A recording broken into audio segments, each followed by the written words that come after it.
Then our press conference, our big one for the week. Present is the Springbok head coach Jacques Nienaber and prop Vincent Koch. And Jacques, over to you to name the Springbok team that will play against Argentina on Saturday at the Nelson Mandela Bay Stadium. Thank you. Good afternoon, everyone. Yes, okay, so the first team that's going to start the Rugby Championship for us is, I'm going to read it out, there's a couple of changes. So starting from 1 to 15 and then the bench. So 1 will be Ox Nietzsche, 2 will be Joseph Dweba, 3 Wilco Low, 4 Eben, 5 Leeuwit, 6 Sia, 7 Kwacha, 8 Jasper, 9 Kobus Wiese, Kobus Reinach, sorry, 10 Elton, 11 Apilele, 12 Frans Steyn, 13 Jesse, 14 Sabu, and 15 will be Damian Willemse. Then on the bench, starting from 16 is Malcolm Marx, then Trevor Nyakane, Vincent Koch, Marvin Ori, Marco van Staden, Dan de Pree, number 21, and then the 2 backs will be Herschel Jantjies and Mornay Steyn. Thank you, Jacques. And as per our usual format for the press conference, we will afford SuperSport and then ESPN a few questions at the top, and then we will open the floor for general questions to the media. Therefore, we say good afternoon, Matthew Pierce from SuperSport.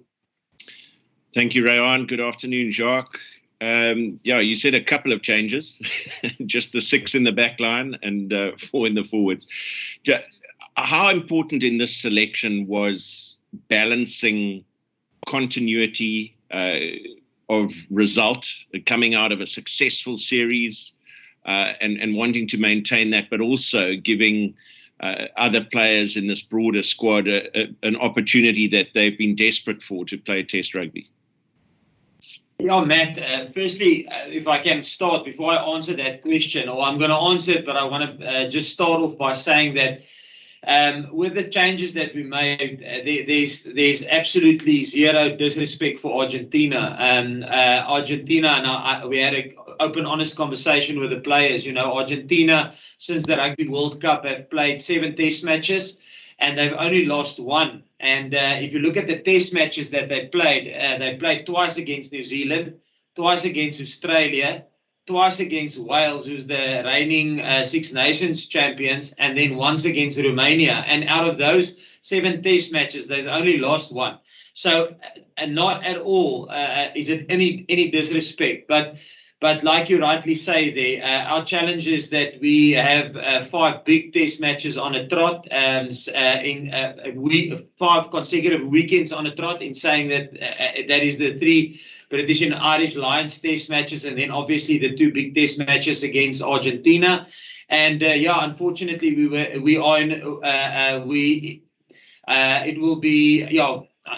in a position where we have to look at player welfare. So the changes are pretty much more player welfare than anything else, you know. But like you rightly said there, Matt, yeah, we've obviously have some strategic goals that we would like to achieve, and then one of our first goal will always be to win. But and then the second one is to create squad depth, you know, and get experience. And I think this gives us an opportunity to do it. But again, I want to reiterate it and amplify it. No disrespect against Argentina. We know it's going to be a really, really tough test match.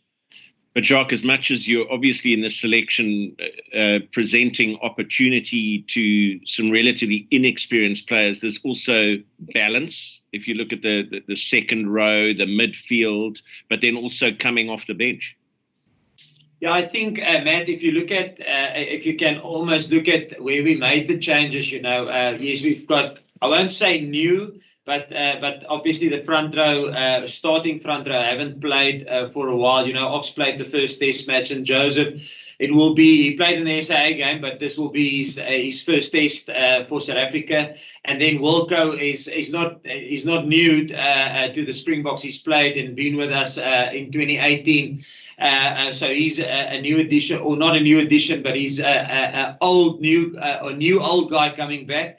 But then, there's lots of consistency, I would say, in the second row. And then again, like you rightly said, I think if you look at the front row coming off the bench, it's the same guys that finished the test match against the British and Irish Lions. And then, obviously, there's been there's new ex-bar, Kobus Reinach. We've got a new backline.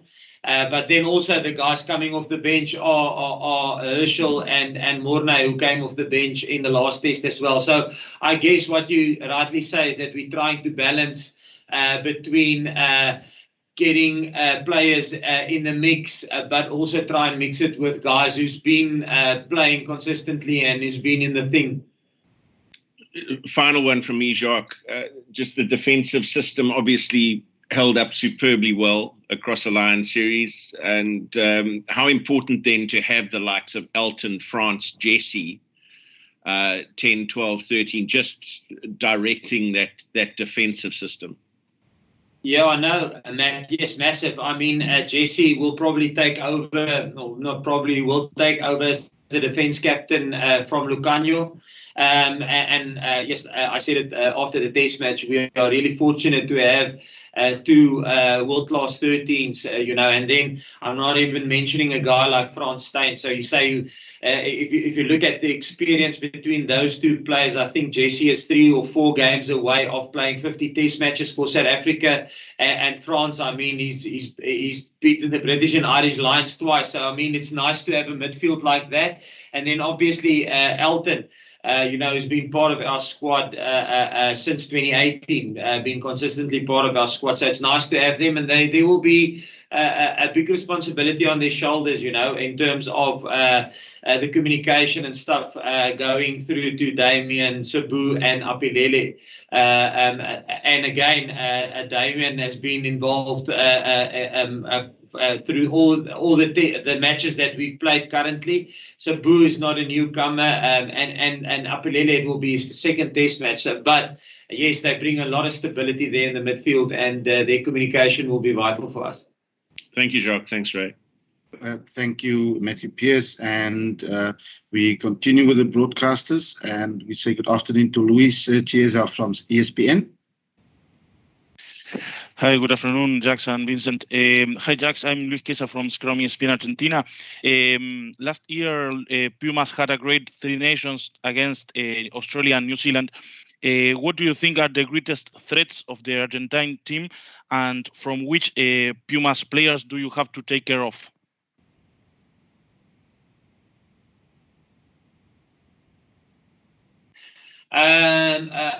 Sorry, you broke up a bit, but I think the 2 questions that I got was they had a good Tri-Nations last year, and what do I think is their threats?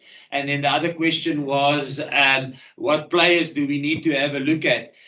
Yes, firstly on the successes of last year, I mean, phenomenal if you think about the challenges that they went through, and being in isolation, haven't been exposed to any rugby for a long period. And then obviously, like I said in the intro, they've since the World Cup, they've played 7 test matches against big countries, and they've only lost against New Zealand, So I think as a team, the challenges that they went through speaks volumes for how tight they are as a group. I think that they are a really tight group of players. Even when they played in 2019, Jaguares went straight to the final of the Super Rugby, so they've been together for ages. So I think that's probably one of the big strengths. If you talk about off field, is I think they know each other well and they know the coach well.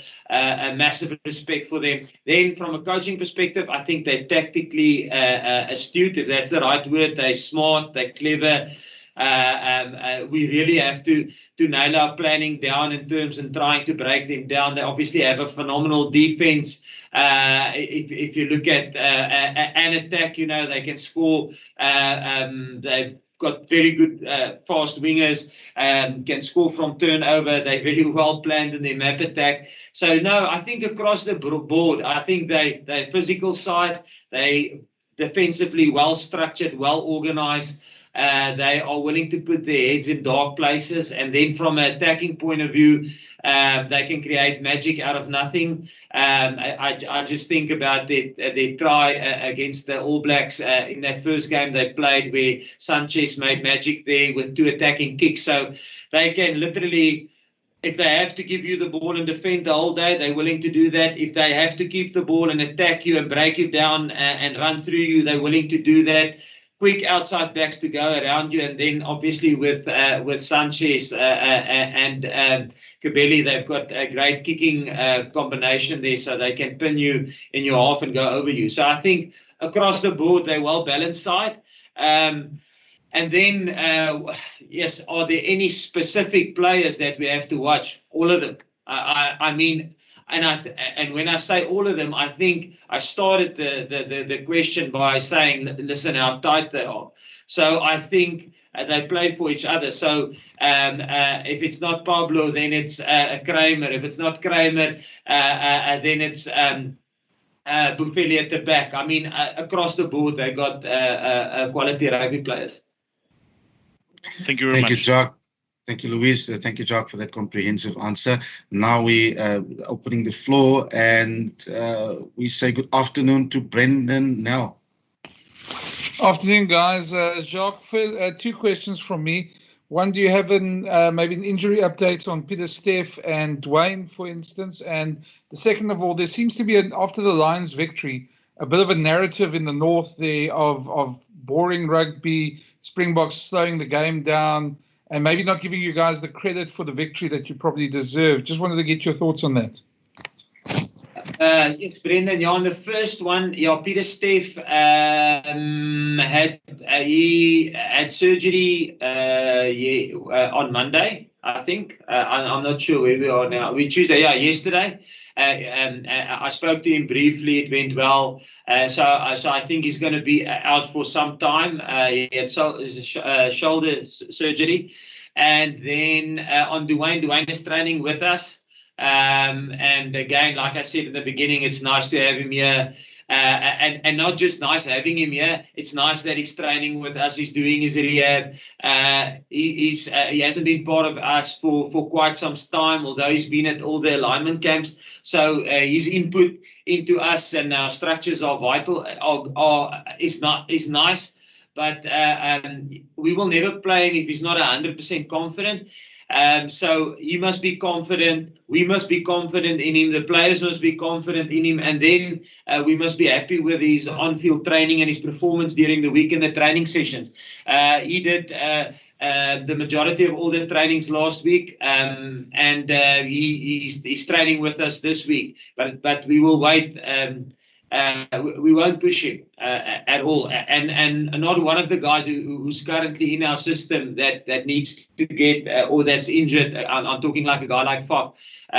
We will wait till they're medically fit and clear, and before we will give him a go.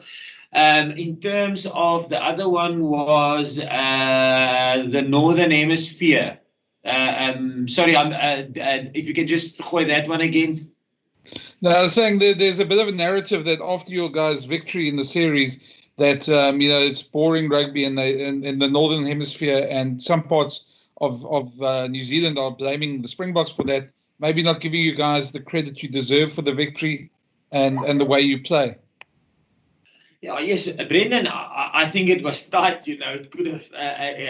Very, very grateful for the victory, for the serious victory, because it's such a special thing that comes around once every 12 years. But it could have. It was unbelievably tight. Could have gone both ways.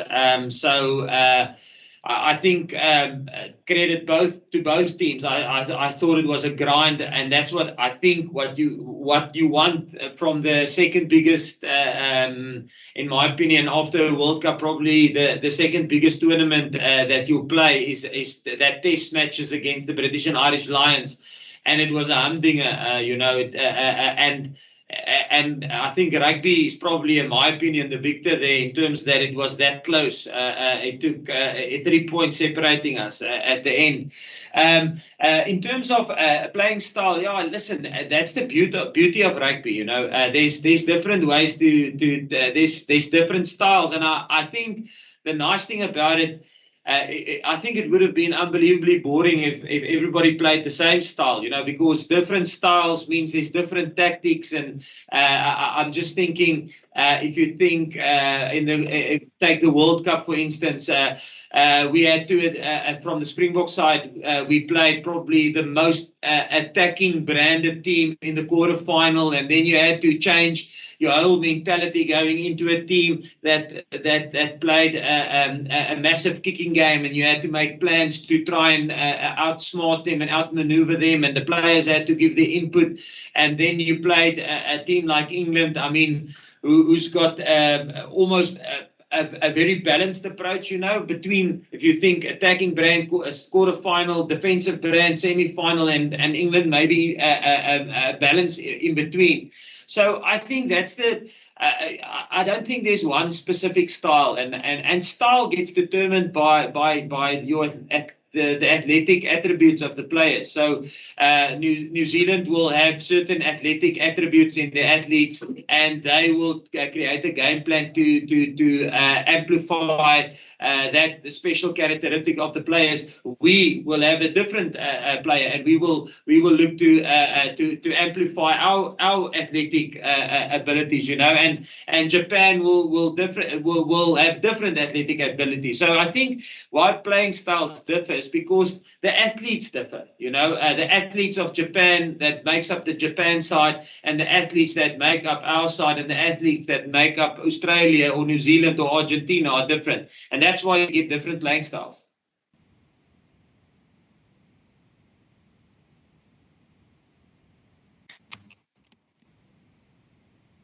Thank you, Jacques. Well put. And we say good afternoon to Ken Boland. Ken, can you hear me? Okay, we move. Ariam. And Peter, you're done. Yes. How's it going? Almost went past you. Yes. Good, Sorry, thanks, Ken. Good afternoon. Afternoon, Jacques and Vincent. Obviously, after such a ferocious, brutal series as the Lions, you're always going to need to give some players a break. But Eben and Sia, who both had massive series against the Lions, how close are they to needing a break as well? I think, like I said, I think that for us, it's our first strategic objective will always be to win. I mean, you're representing your country as a national team. So, and winning is unfortunately is what's required. But in trying to win, we will have to look at the welfare of the players. And at the moment, I mean, there's lots of various things that go into deciding, listen, can we rotate a player, or is it maybe time? I don't want to use the word rest, because the players who's not selected in this 23 is not resting. They've got a massive role in preparing us for Saturday, so they are training as hard as the other guys. They might just not get the trauma of a test match, and that's probably, if one look at that as a rest, I would probably call it deload, and almost just sparing them that test match trauma. But they are training with us, and they're preparing, and they went in the morning session this morning, and they're scrumming tomorrow, and defense session tomorrow. So I prefer probably not to use the word rest. They just applied in a different way in our environment currently. But yes, we would like to do that if obviously, if the player is physically and medically ready and he can play, we will make him play. And there's mental aspects that we look at, and obviously is getting continuity in terms of leadership. And you don't want to throw over the apple cart in terms of taking too many leaders out, not having leaders there. So it's a big balancing act, but we've got a plan as a coaching group that we've set out, but plans don't always play out as you planned it, So hopefully it does for our sake. But if a player has to play 6-7 games on a trot, and he's physically able to do that, and we have to, then unfortunately that would be it. But if we have control over it, and it's within our capability, we will always try and look to manage the players if we can, in terms from a welfare point of view. I hope that answers your question, Ken. Thank you, Jacques. Pretty much. Thanks, Jacques. Thank you, Ken. Good afternoon, Jan de Koning. Dankie, Ryan.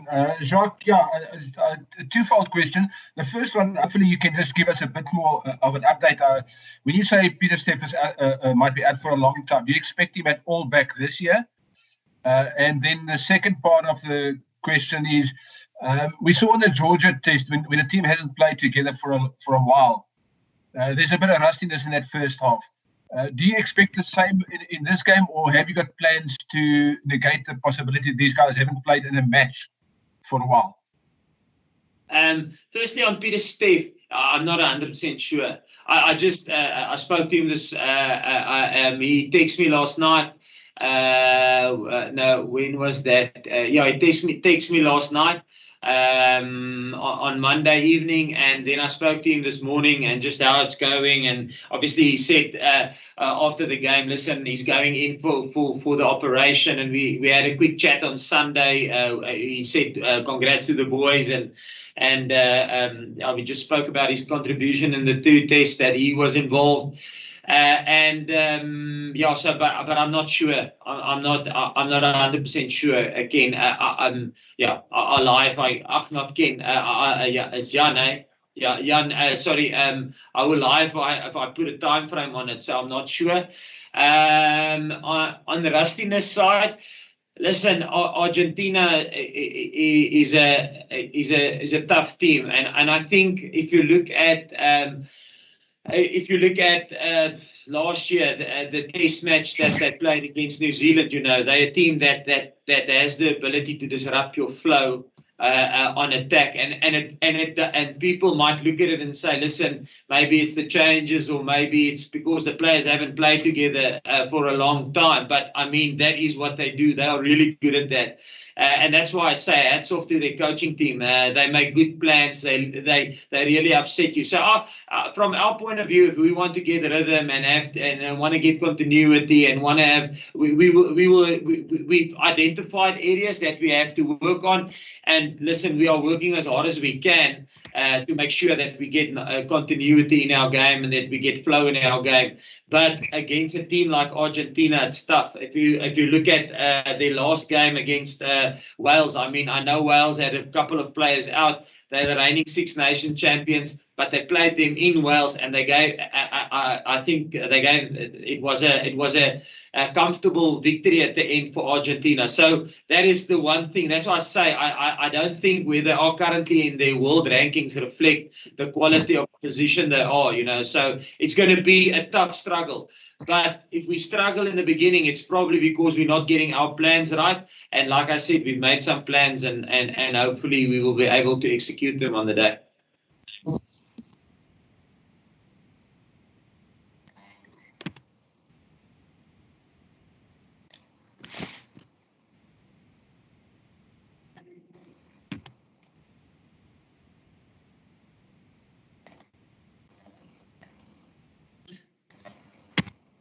Peter, can you hear me? Yes. Okay. Quick one, Afrikaans, is that fine, Royan? Jy kan gaan.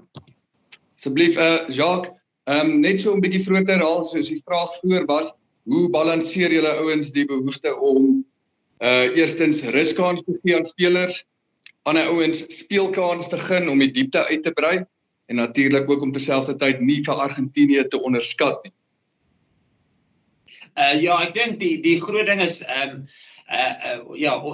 die veranderinge wat ons gemaak het aan die span is glad nie omdat ons enigsins dink of Argentinië onderskat nie. Jy weet, in die laaste hulle van die wêreldbeker af 2019 het hulle 7 toetse gespeel, waarvan daai 7 toetse 2 teen Australië was, 2 teen Nieu-Seeland en 2 teen Wallis, wat die huidige 6 nasiekampioene is, en dit was hulle laaste 2 wedstryde, en dan het hulle 1 gespeel teen Roemenië, voordat hulle teen Wallis gespeel het. En hulle het net 1 wedstryd van daai 7 wedstryde verloor, en dit was teen Nieu-Seeland gewees, maar die ander een het hulle gewen. So ek dink, vir ons is dit, ongelukkig het die jaar se skedule net so gewerk, dat ons 5 groot toetse agter mekaar het, agtereenvolgende naweke, die 3 Britse en Ierse leeu's toetse en dan reguit in die 2 toetse teen Argentinië. En ons sal altyd probeer om te kyk na die welstand van ons spelers, jy weet waar ons kan, maar dit bly nog steeds, ons is die nasionale span, so dit bly nog steeds ons primêre strategiese doelwit is nog steeds om te wen en aan te hou wen en momentum te behou. So, maar aan die ander kant wil ons ook graag bietjie ons squad diepte ons squad diepte uitbrei en bietjie en meer wat is die Afrikaanse woord? Aan die ouens wat aan die groter squad wat ons het. So ja, so om dit te balanseer, soos ek sê, daar's baie goed wat dit beïnvloed. Dit is daar die hoeveelheid leierskap wat daar is in die span wat gaan speel, die ervaring wat daar is. Probeer altyd klomp van daai aspekte balanseer, maar ja, en ons is gelukkig op die stadium, as jy dink, as 'n ou dit balanseer noem, om 'n ou soos Frans en Jesse en Elton in te bring, ons bevoorreg om sulke ervare spelers te kan inbring in 'n toets soos teen Argentinië. Thank you, Jacques. And over to Justin Ford, who have a question for Vincent. Thank you. Good afternoon, gentlemen. Good afternoon, Coach Vincent. Vincent, just for you, the healthy competition in the forward pack and more specifically along the front row, should be a good thing. But at the same time as well, there's only, let me put it this way, 6 positions on a matchday squad. So twofold, the healthy competition between the front row, and then also from a mindset point of view for those players that potentially don't get an opportunity. Yes, coach says you guys work as hard as the rest of the team, but just for you personally, when you are not... Sorry, julle breek op daar. Yeah, sorry, we can't hear it. We lost you at 6 positions. Oh, okay, let me just shorten it quickly. Just healthy competition in the front row, and for the players in the front row that are not playing in matchday week, what's that mindset like? Yeah, I'm just going to start with the healthy competition. I think we are very privileged to have really good front rows in South Africa, and each of us wants that starting jersey or to be part of the 23. So we're definitely pushing each other quite hard at training and when you play as well, because we want to impress the coaches. We want to be part of that 23. So I think that brings out the best of all the players in the front row. And then, of course, the guys not playing, I think we've got an unbelievable culture and vibe and understanding if you're not in the team. So we never get upset. We're always there to help the team that plays. And, of course, then you're also part of the scrum sessions, the line-out sessions. So you're still working and still improving and getting better, even though you're not playing. But, yeah, I would say the guys not playing, definitely not upset. They know they've got a job to do, and the guys who plays just needs to keep working hard and deliver unbelievable performance on weekends to stay in that position. Thank you, guys.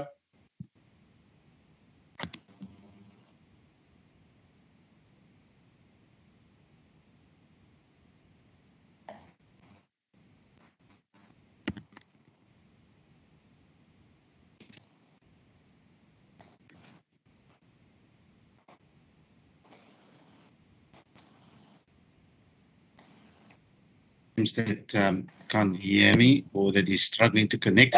We move to Shafiq Mouton. Shafiq. Dankie Ryan. Goeiemiddag Jacques en Vincent. Jacques, in 2019 toe julle oorgaan na die 6-2 split, was Elton Jantjies die man wat in die slag gebly het. Hy het toe ander rolle vervul, well documented in Chasing the Sun. Selfs Saterdag het hy saam die span opgewarm en ja, ek hoor 6 split Elton. Kan my hoor nou? Nee. Okay, ek sal die vraag vir Ryan dan stuur. Okay. Ja, okay, gaan Shafiq, you can. Okay, so die 6-2 split in 2019 was Elton Jantjies die man wat in die slag gebly het. Okay, hoor? Hy het toe ander rolle vervul, onder andere het water gedra en het gehelp met die voorbereiding. En selfs Saterdag voor die wedstryd weer saam die span opgewarm. En ook as waterboy geact. Wat sê dit van sy toewyding tot die Springbok stelsel? En het ook gepraat van toewyding. Ek het gesien René Nyle was ook baie naby aan die aksie Saterdag. Enthousiasties instruksies gestuur vir die manne met betrekking tot verdediging. Is hy 'n extension van die afrigtersboks? Ja, die eerste een is op Elton. Yes, ek het dit in die perskonferensie gesê na die tyd en Vincent het dit nou genoem ook.